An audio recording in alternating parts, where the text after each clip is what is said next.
Okay, this is a video that I'm going to walk through problem 242 and 245 to just give people a little bit more clarity.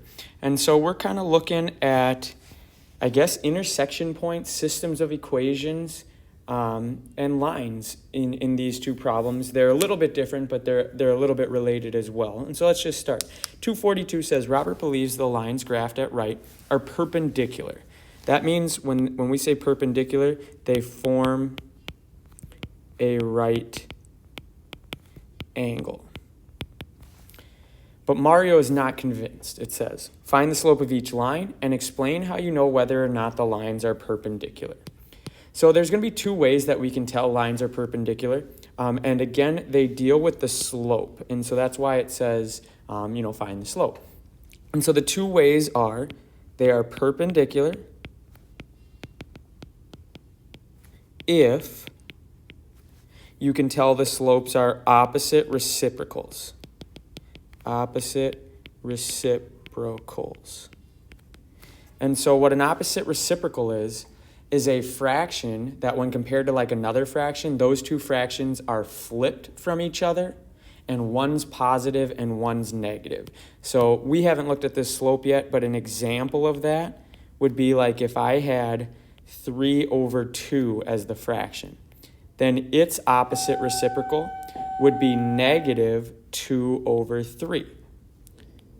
See how the first one was 3/2, and then the second one is 2/3, and so that's flipped, and then the opposite part is the first one was positive, the second one is negative.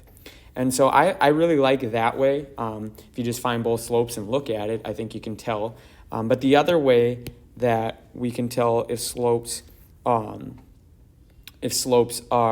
perpendicular or if lines are perpendicular is if we multiply the slopes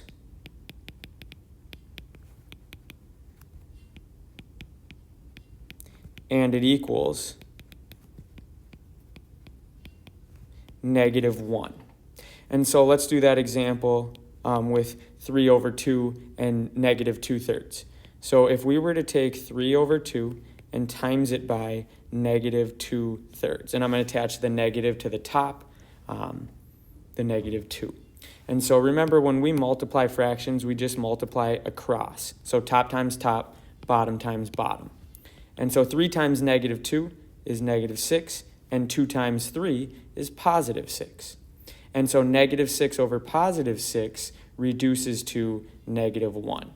And so both of those ways are great ways to tell if lines are perpendicular. It's a little bit easier to just visualize, I think, option 1, the opposite reciprocal part. It takes a little bit more work to multiply the two slopes together, but again, both are great ways of recognizing. And so let's zoom into this graph a little bit, and let's make one of these lines like red, and then I'm going to make the other one like blue.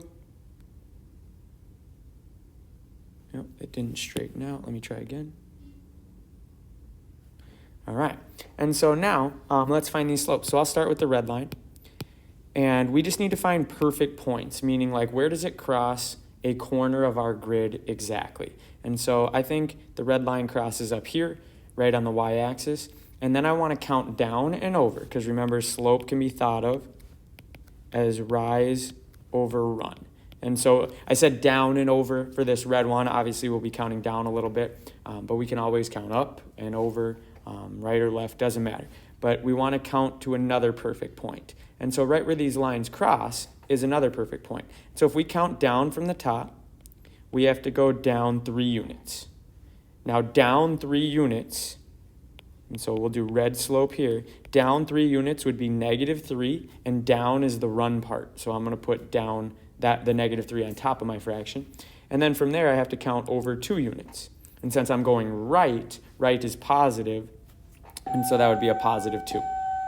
And so the slope of the red line is -3/2, -3/2. Now, let's do the same thing with blue. The blue crosses perfectly through our origin and also through where these two lines intersect. And so if I'm going to count this one, slope of blue, I'll do the rise first. So for blue, I have to go up 1.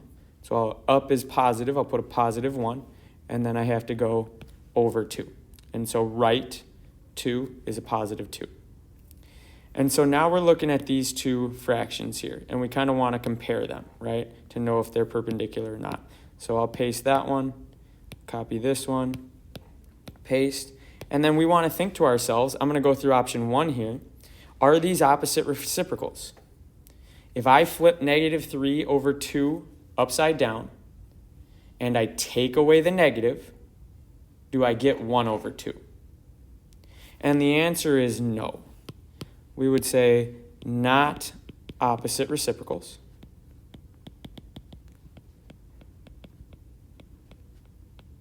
And since they're not opposite reciprocals, this means not perpendicular. And remember, perpendicular means it forms a right angle. So these lines do not intersect at a right angle. And that would be the answer to this problem. All right, so let's go to 45. So there's an easy way to do this, and there's a little bit trickier way to do this. I would say the easy way is to graph it, especially when you have tools like Desmos. And so I'm going to do that in this problem, but then I'll also show you the algebraic way, and I'll show you how they will give you the same answer. And so it says solve the system equations at right using the method of your choice. That's why I would say let's graph these, because we're going to get to see things visually through graphing them that we just won't see by doing an algebra situation. However, let's make sure we know, the question we're trying to answer. So solve this system using the method of your choice. Then state the solution to the system. If there's not a solution, explain why. So a solution to the system means, from a graphing standpoint, where do these lines intersect?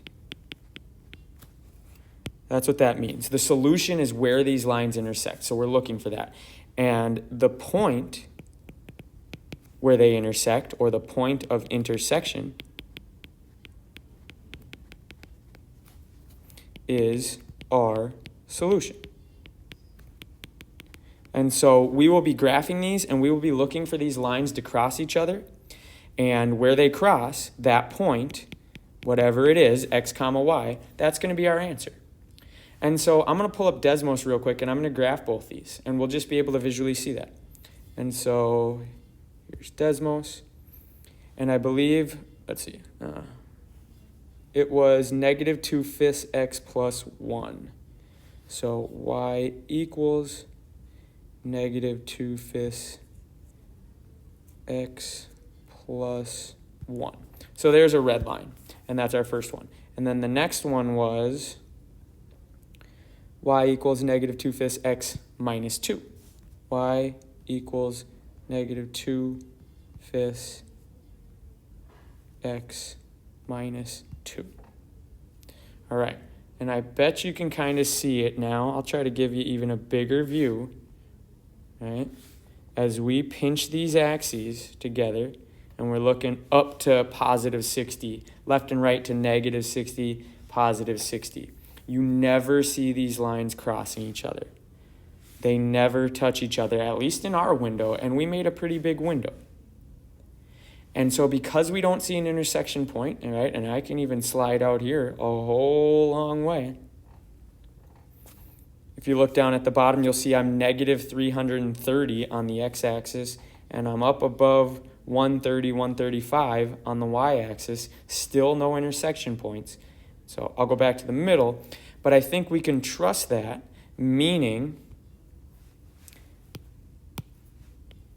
these lines do not intersect. Therefore, there is no solution. Now, the question is, so that's the answer, but the question is, why is there no solution? Why do they not intersect? And it has to do with the slopes. See how the slopes are both negative 2/5, negative 2/5? They are the same thing. And remember, slope dictates the direction that your lines go. And since the slopes are exactly the same, they are going in the exact same direction. The exact same direction. And that means, and so we're going to add on to this sentence, there is no solution because the lines are parallel. When two lines have the same slope, they are parallel. And so that just means they're not going to intersect each other. And so again, no solution is our answer. And the reason is they don't intersect because the lines are parallel. They have the same slope. Now, that's, I think, the best way to see this answer. But we can, and I'll get myself a new page here, we can absolutely do it algebraically. And so here's the setup for algebra. I'm going to clean all this up. Notice both of these equations equal y. And so the top one equals y and the bottom one equals y. And in other words, that just means these two equations equal the same exact thing. And since they equal the same exact thing, we can set them equal to each other. So we can go negative 2/5 x plus 1 equals negative 2/5 x minus 2. Right? And so let's combine like terms and solve for x. So we have x's on both sides and numbers on both sides. And so I'm going to start by maybe getting rid of the minus 2 on the right side. I like adding to both sides, so I'm going to add 2 to both sides, and that's going to get rid of it. And so then we've got negative 2/5 x now plus 3, and that equals just negative 2/5 x on the other side. And so now I want to combine my x terms, and I want x's on one side and the standalone numbers on the other. And so from the left side, I am going to add 2/5 x to both sides. And so when I add 2/5 x on the left side to negative 2/5 x, it cancels the whole thing out, right? And that's what my goal was. I want to get it out of there. And so now on the left, I only have 3. But then on the right, actually the same thing happens, right? We have negative 2/5 x plus negative 2/5 x, just like we had on the left.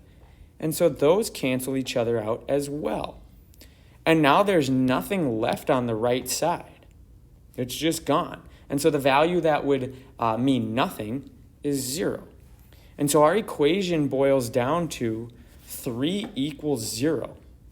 And that is just not true. 3 does not equal 0. That is false. And that is our clue algebraically that there is no solution here. No solution. And you showing your work algebraically, I think, is a great reason. I can see what you did. I saw your steps, and everything canceled out. And so 3 equals 0 is what was left. That's false. Got to be no solution. All right. I hope that helped. Thanks for the question.